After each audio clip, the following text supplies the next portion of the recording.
a bird? Is that a plane?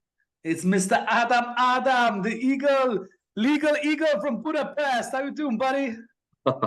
Doing great, man. Doing great. Going back to boxing tomorrow after a long injury, so I'm Yeah? pretty pumped up. I'm pretty happy, so yeah, things are just fine, man. Yeah. What Is it about a, you?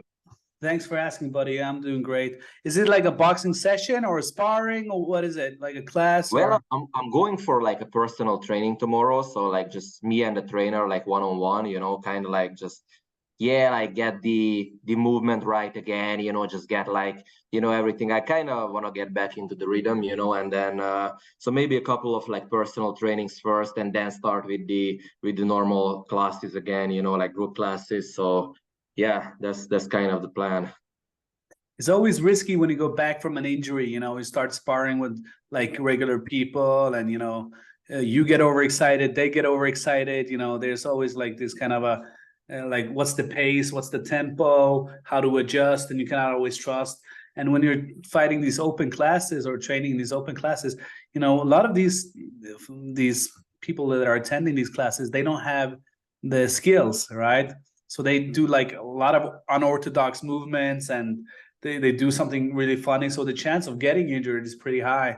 So I think it's a good idea for you to do like one-on-one classes in the beginning just to get back on track.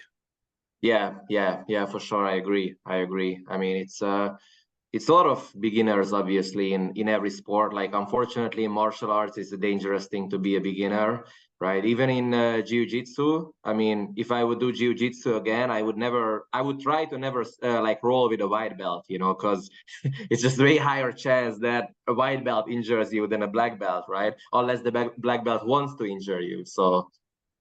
Yeah, what's the trainer of the best jiu-jitsu fighter in the world these days? What's his name? John? No. You talking about Gordon Ryan or? Yeah, yeah. What's his coach's name? Like John Danaher. I think it's Yeah, John yeah, Dan. Danaher. Yeah, yeah. I don't know how to pronounce his last name, but yeah, Me neither. that's him.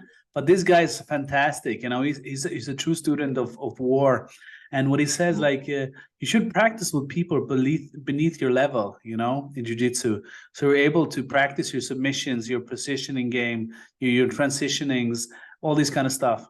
And I also saw Joe Rogan talking about that, doing like if you're a like higher grade belt, just train with blue belts and choke the fuck out of them. Yeah, yeah, you yeah, for know sure. I mean, that could have a an advantage to it, but yeah, I mean, I'm talking about like a very, very rookie white belt, and if he goes up against another rookie white belt, that's a dangerous thing, for both of Yeah. them actually, because they're like so uncoordinated. I mean, I broke my hand once in jiu-jitsu, like in my fucking second class, right? Yeah. So, because it was, yeah, it was pretty irresponsible of everybody, that we just fucking started rolling hard and, like trying to choke out each other, trying to submit each other, it's like, yeah, it was kind of crazy, and so yeah, that's what I mean. Like, obviously, if I think in jiu-jitsu, if you get to a level of like a blue belt or a purple belt, then kind of how to move, how to really move your body, what to do, what not to do, and you're not like dangerous in that way anymore, right? Yeah. Yeah, yeah. But that's what I was thinking about earlier also, is because normally in life you say go train with, like, if you're the smartest person in the room, you're in the wrong room, right? Always hang out with people who are smarter than you so you will learn more, right? Yeah. But when it comes to jiu-jitsu, people are saying, like, skilled people are saying, no, you train with people who are beneath your level so you're able to practice the submissions and in the game that you want to do, so you don't have to stress about the risk of getting choked out or tapped out. So Mm-hmm. this is kind of a contrast to what you see else in life. But when it comes to when you were talking about these white belts and this kind of stuff, the adrenaline's so high, the knowledge level is so low. The desire of accomplishing anything is so strong. So you see a lot of ego on the tatami when they're rolling. Their Yeah. headbutts. They cut their eyes or like punch their nose or whatever because they go full force in it. They don't flow and go with go with the mutual energy that, you know, you're trying to accomplish some technical level, right? Yeah, I know what you mean, man. I mean, you know, when I started like jiu-jitsu, and then I think it was my first training or maybe second training, but whatever. I mean, I got the guy in a kind of in a scarf hold submission, you know, and he tapped. And it was just like, I remember this happiness, you know, it's like just overflowing me. Like, yeah, I choked the motherfucker out, you know, when he tapped. It was like so amazing, man. So, I mean, I kind of get it, you know, like why guys are getting like overexcited and stuff, you know, because yeah, it's an amazing feeling, right? But Yeah, maybe that's you the should. essence of jiu-jitsu, isn't it?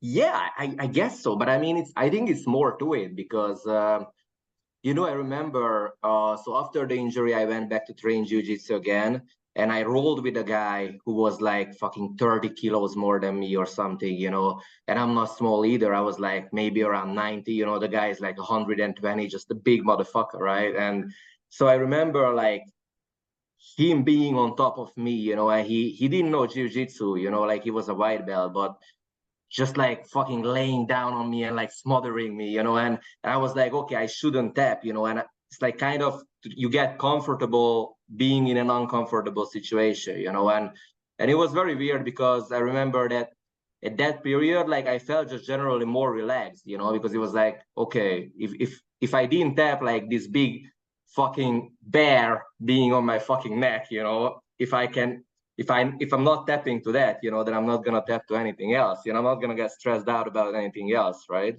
Yeah, that's also a very important point that you're bringing up because, you know, the comfortable level of knowing that, okay, I'm not going to get knocked out. I'm not going to get choked out.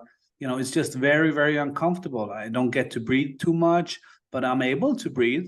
You know, I'm able to control my feelings. I don't stress out. And I'm able to feel like, is this pain or is this uncomfortableness? You know, and then you can kind of move that limit as long as you are improving in the game, right? And knowing that next time you will be more relaxed rolling with that guy because now you know it's not that dangerous at what it seemed like. So I think jiu-jitsu has a lot of elements, but the essence of it is like being able to like repeat the action of actually being able to choke and kill somebody. You know, when you're choking somebody out, if there was not any rules, you just hold a little bit longer and it would be over. Yeah. And when you're doing that, it's kind of like, no, I control my own fate, you know? So that's the essence of like doing it and being able to do it over and over again in civilized forms. We're not actually killing anybody, but you know, leaving that session that day, you know, if this was real, this guy would be finished. And that lasts maybe till the next round or the next training until somebody does it to you. So it's so humbling, the game. It's so humbling. Yeah.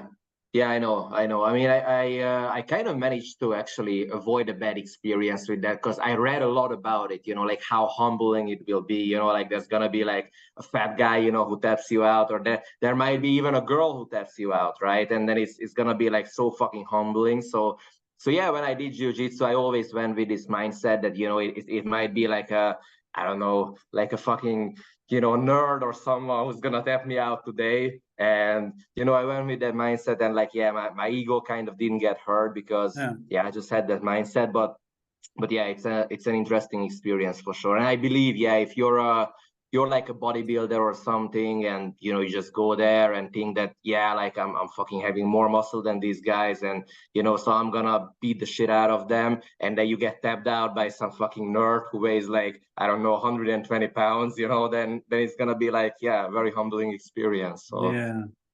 And that's, you know, that brings us into like the professional fighting world. Like when we're doing it at amateur level, and then you see people at the highest level in, you know, in the toughest leagues in the world performing, not only with jiu-jitsu, but like wrestling and stand up and you know, and clinching, and you know, all of these kind of different elements to the fighting game.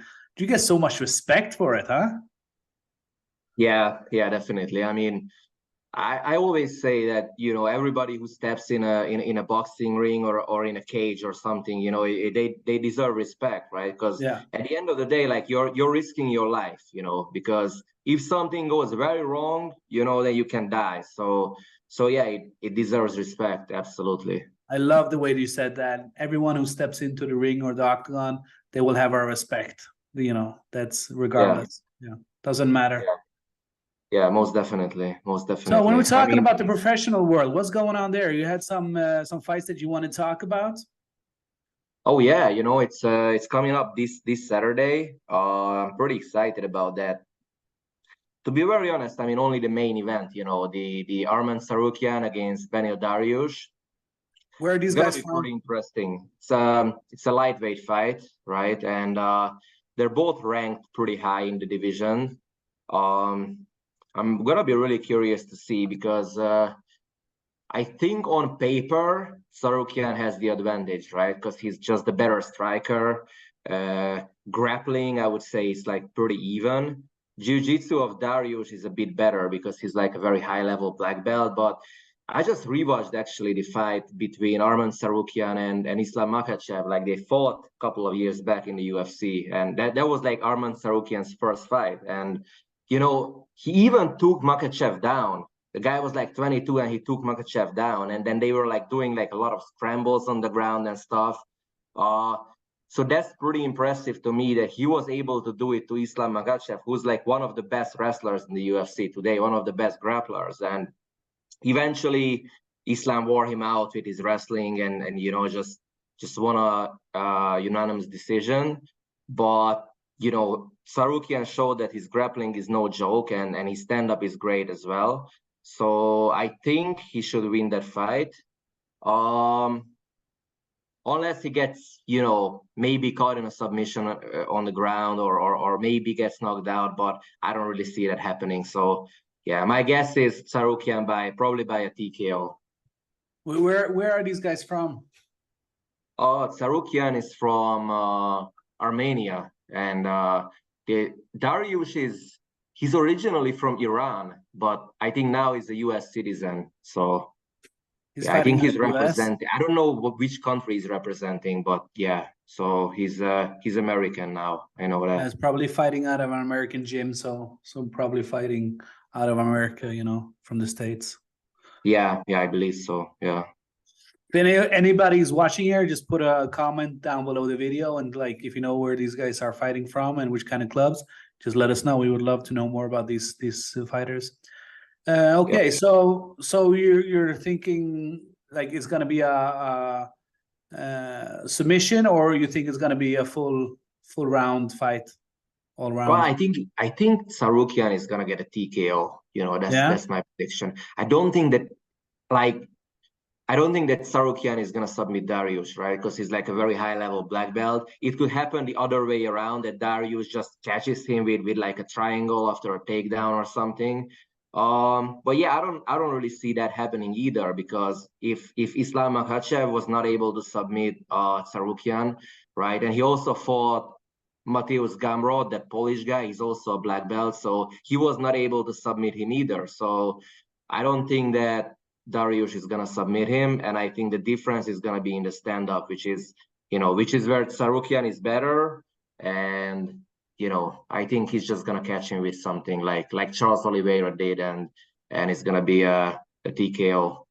Yeah, it's going to be interesting. I'd love to see like these are not these typical mainstream names. You know, the media portrayed the fighters. So I would love to see some fresh energy in the octagon, man. Yeah, it's kind of interesting to watch these fights as well, because yeah, I mean, obviously, if someone's not a hardcore UFC fan, like they watch, just guys when I don't know, like Makhachev is fighting, or Adesanya, I don't know, John Jones, and these like very very top name fighters. But then you have sometimes very very good fights with the, not so famous fighters as well.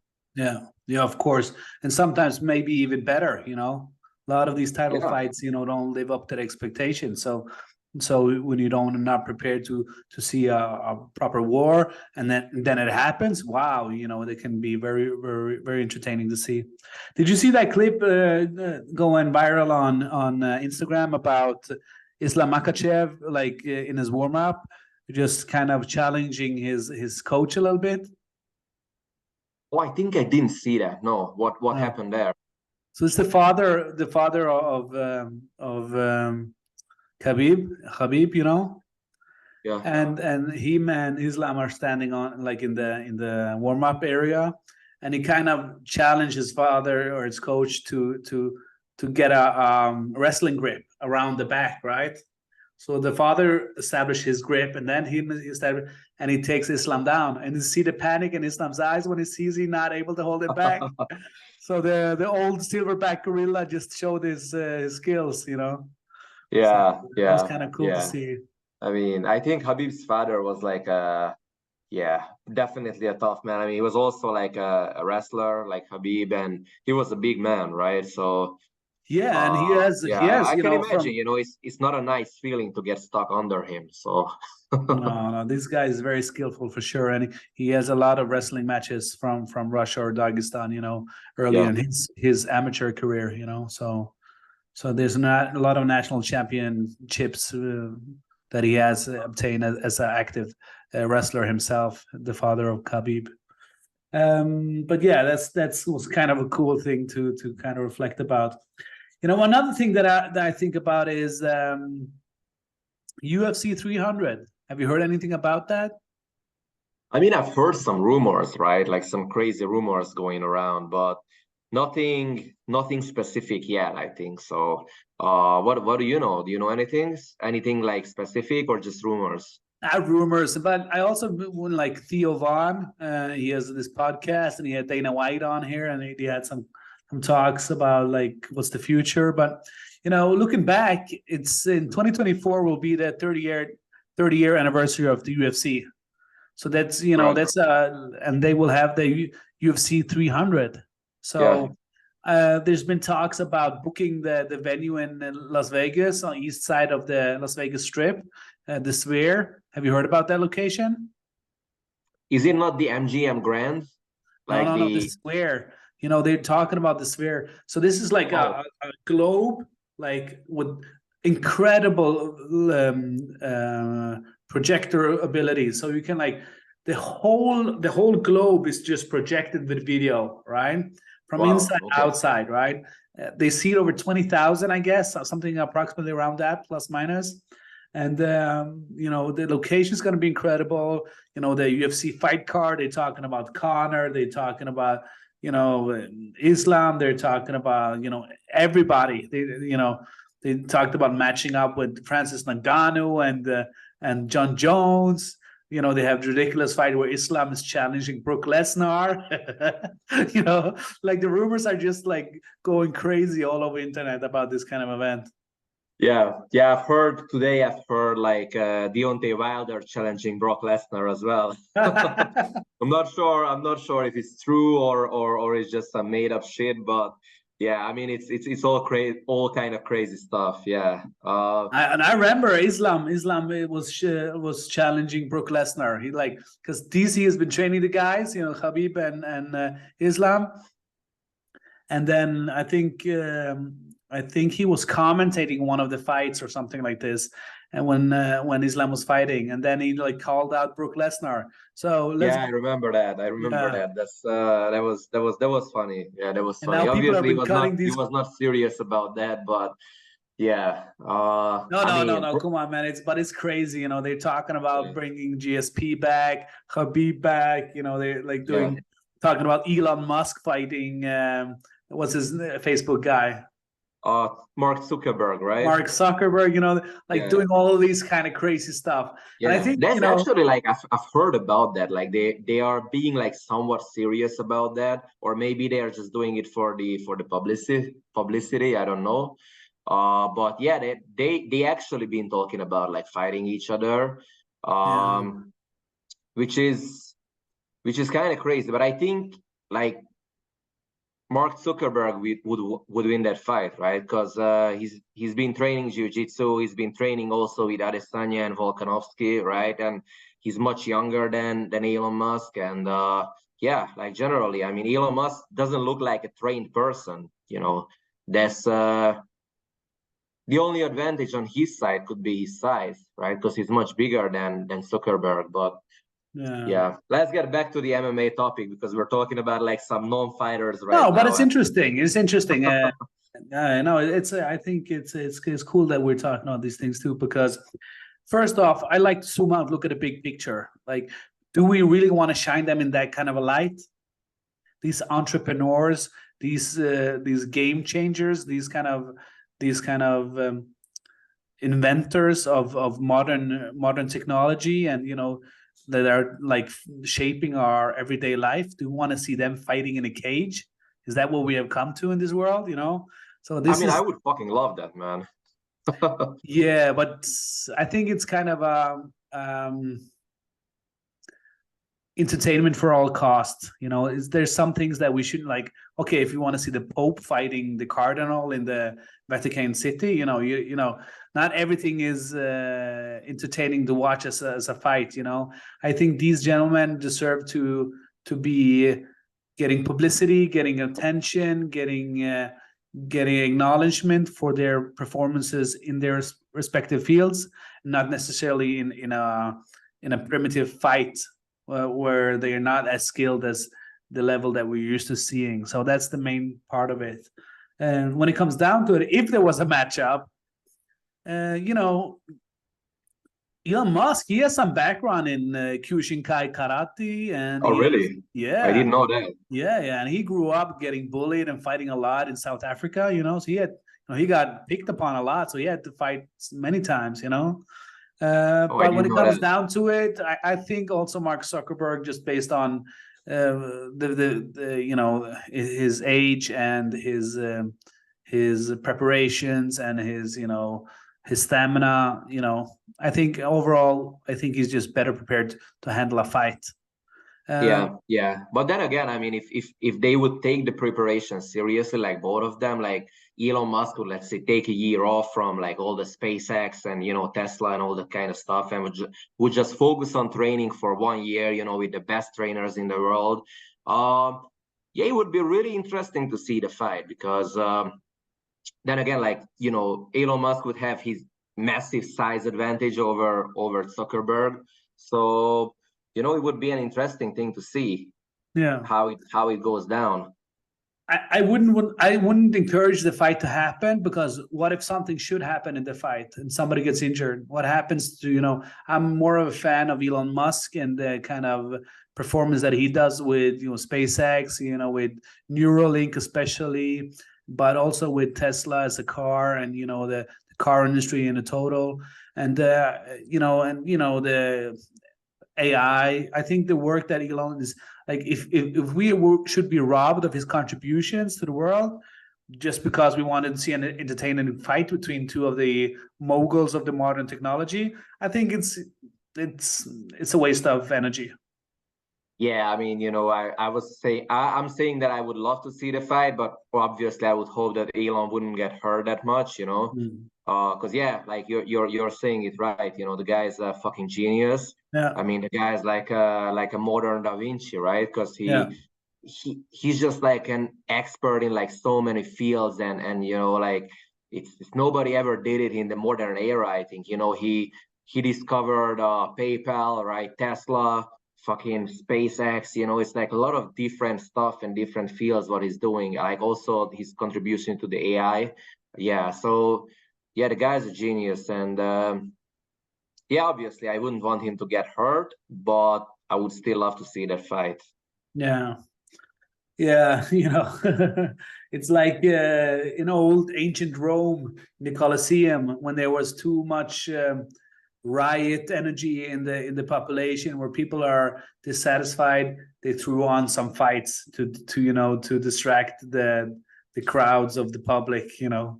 You know, easily entertained with stupid stuff. So yeah. I think that fight would certainly contribute to that kind of a segment. But back to the UFC 300, let's see what comes out of it. I think it's going to be a cool event, especially since PFL bought Bellator organization. You know, they're taking a lot of the fighters, they're taking a lot of the focus in the media.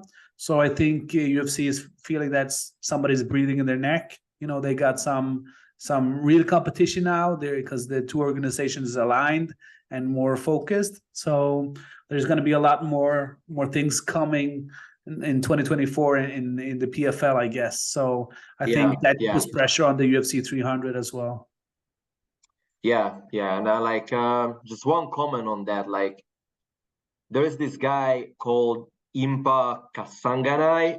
He got knocked out in the UFC like twice. You know, he went like 2-2 in the UFC, and then he went to PFL, and he just became champion there. You know, won like $1 million in light heavyweight actually, and it's just crazy. You know, like, I'm not trying to like shit on PFL and their level would be lower or something, but it's just first of all, it's very good for the guy, right? He was making like, I don't know, 20-30K in a fight, you know, in UFC, and now he went and, you know, won the PFL tournament and won $1 million. I mean, that's awesome. But then again, like, it raises some questions in my head, right? Like, this guy was kind of irrelevant in the UFC. He was not gonna make it in the UFC because he got knocked out twice in 4 fights. So he was kind of like it's a bad thing to say, but he was kind of looking like a journeyman in the UFC, right? And then he went to PFL and then became champion. So yeah, it kind of like raises questions in my head, like, what's the level of PFL really at this moment? Because I don't think it's the same. How old is PFL? I don't know. So how old is the UFC? UFC is like 30 almost.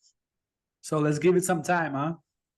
Yeah, for sure. You know, you got a point there. Yeah, definitely. If you look back and seeing at like the 3-4 first years of the UFC, when the pride and the, you know, the collisions of all these kind of, you know, not organized events, you know, UFC brought it together and made the sport what it is today, you know. So this is a pure result of UFC and Dana White building an arena for MMA fighting.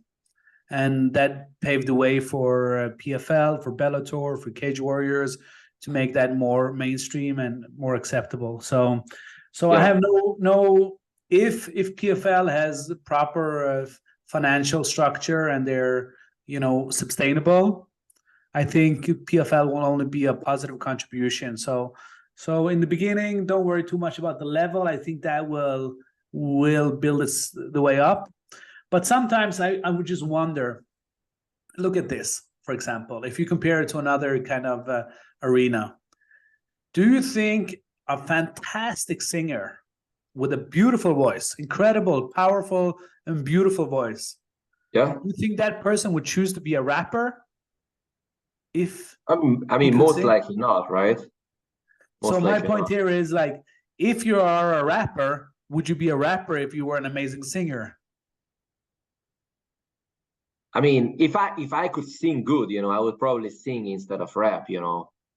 And do you think there's a lot of like without looking into the statistics, do you think there's a lot more rappers who are amazing singers but they choose to rap, or there's a lot more rappers rapping because they can't sing?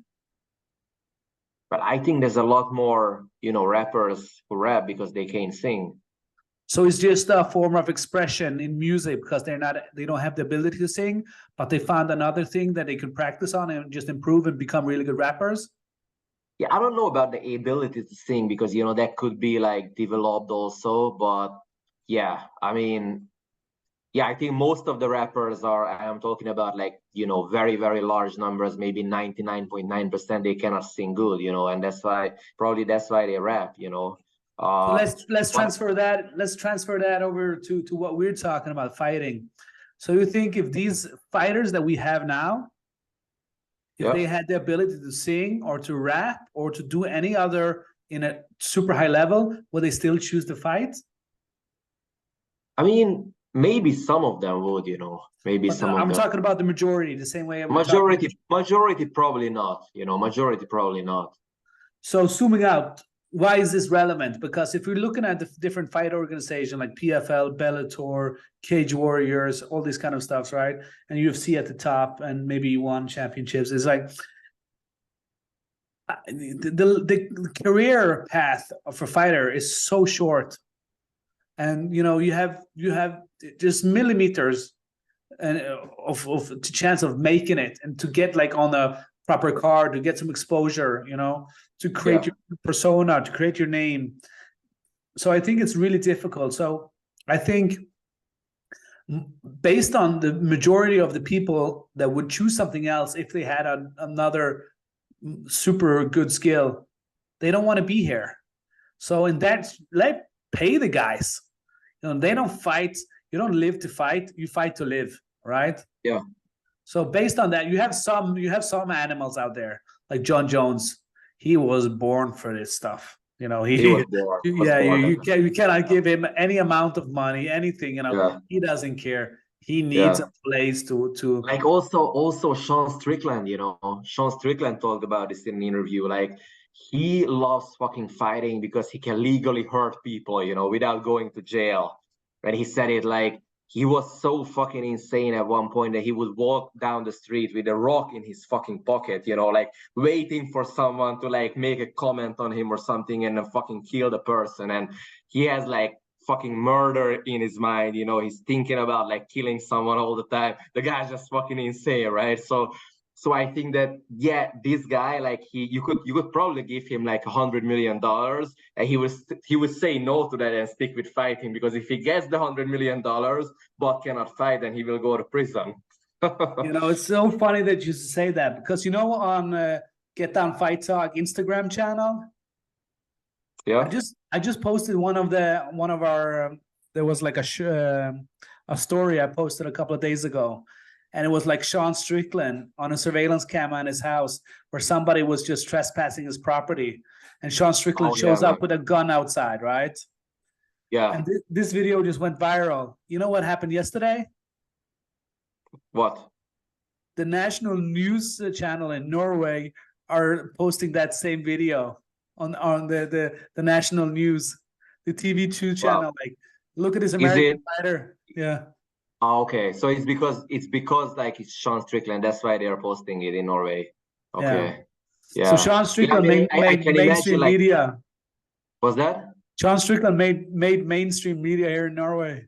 Yeah, that's pretty amazing. I mean, I can imagine like Sean Strickland, he has a CCTV like watching outside of his house. Exactly. I can imagine him like sitting there sometimes just waiting for someone to show up, right? So he can go out with his fucking gun and just blow the person's head off. Like, afterwards the social media just blew up. They saw it on like the moment Sean Strickland's been waiting for his whole life. Everything went crazy. But when it comes down to Sean Strickland's mentality, I think there's more layers to his mentality. I think he's a really sweet guy, actually. So this killer mentality is based on a lot of trauma. But I think if he had another choice, he would choose a different path. But I think that's all we had time for today, buddy. Thank you so much for the talk, and I look forward to watching the UFC event. And I wish you a fantastic evening, buddy. Yeah, most definitely. Let's get back to it next week. All right. Take care, buddy. Ciao. Take care.